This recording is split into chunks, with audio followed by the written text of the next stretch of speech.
Now we go back to Studio. Only of course when we get to Studio there won't be any design. So I get rid of my Flash. I keep my Flash there because now and again I just go and watch their videos.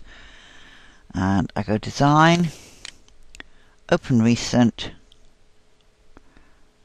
and I saved the file that we originally started with, CWEOF. Okay. Now I ungroup this.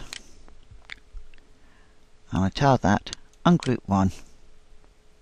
Click off. And I have to do this in the sequence that it was digitized originally. Otherwise, I'm going to create myself a whole pile of problems. So what we do now is we highlight that top one. Well, that top one we don't actually need to do anything with. We ignore that, we leave it alone. What one was this? That's a little connection line. We ignore that one. This is the one we want. We right click into this blue ribbon and we say copy. Then we right click again and we tell it paste. And there it is on the bottom.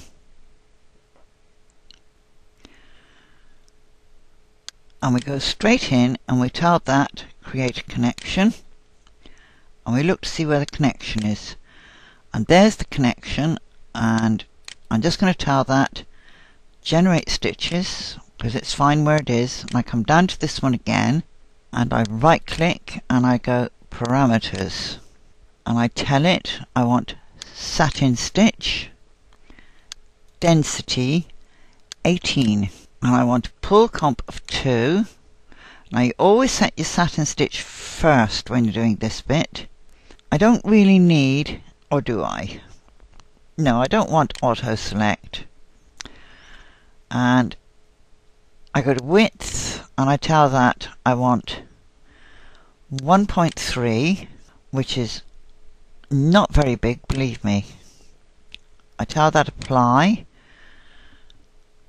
and immediately you'll see it's giving me tacking stitches in here. Not tacking, well they are, they're tacking it down to the back cloth. And then generate. Then I go to the next one, which is that one. And I copy and paste that one. Copy. And again, paste. And then I go into parameters. And I tell it again, I want satin stitches. Now I'm not setting this to hold because in a minute I should be doing something else in it which will need a completely different setting. 18. OK. 2. That's 0.2 of a millimeter. No underlay.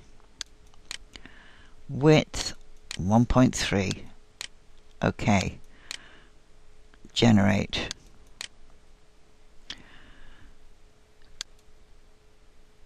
Then I scoot along and I've done that one, I've done that one, I need this one. And I tell this one, copy. I come back up to that one again and I tell it paste. I go into parameters and I do the same again. Density 18. OK. 2 millimeters. This is the lazy way of doing it. I tell that generate stitches.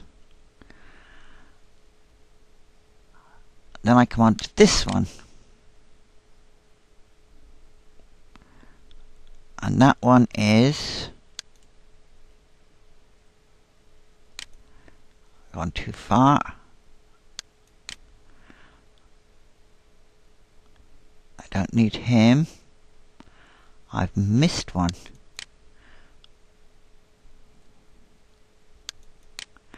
There it is. I was getting ahead of myself then. And I go in and I tell this one, copy. paste.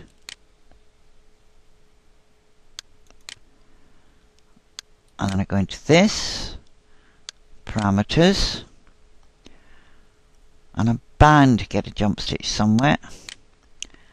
Density 18. OK. Pull 2, because it's a loose satin stitch, it's not a tight, and I tell that 1.3. Click that, apply, generate.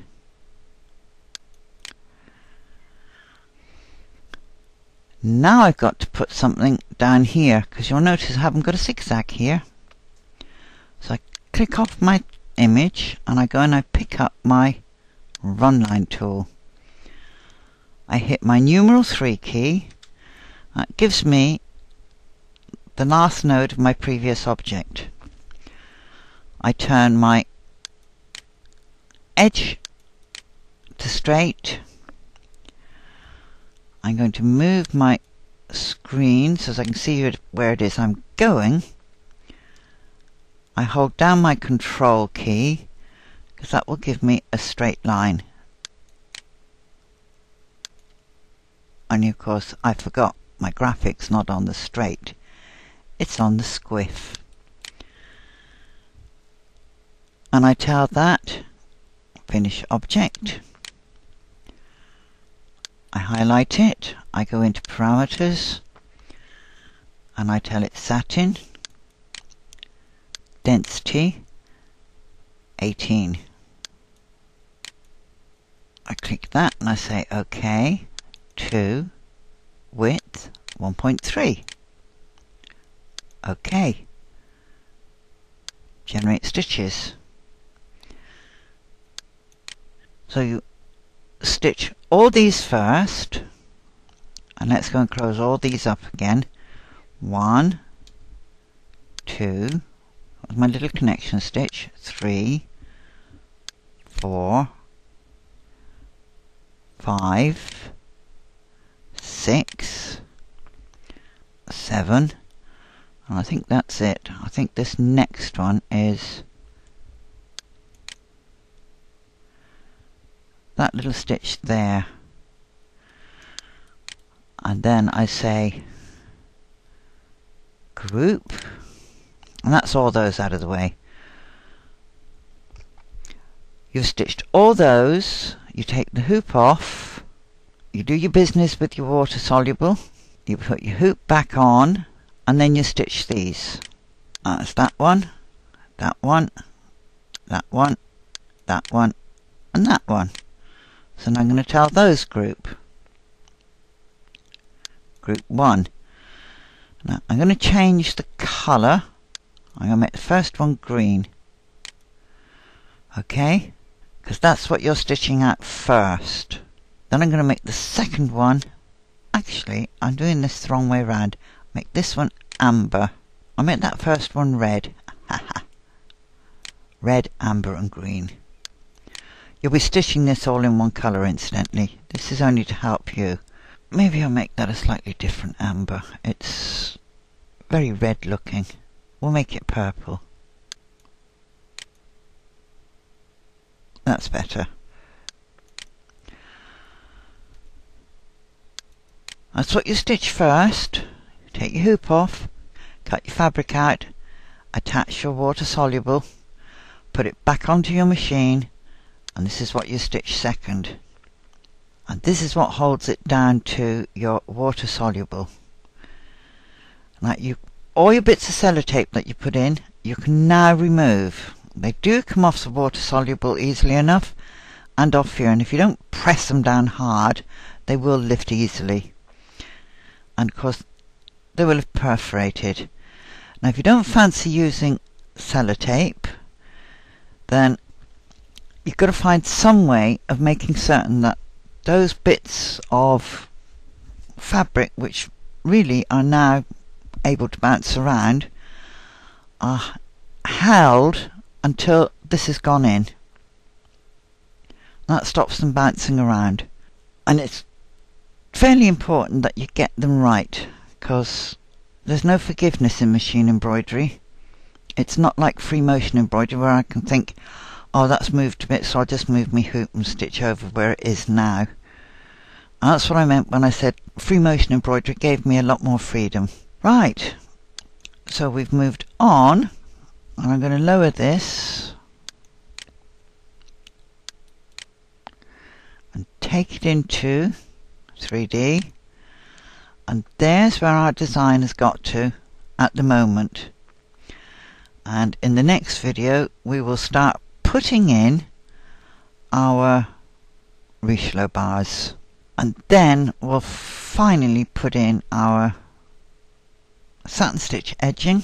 I don't know how long that's going to take, but we're on the way to finishing the design.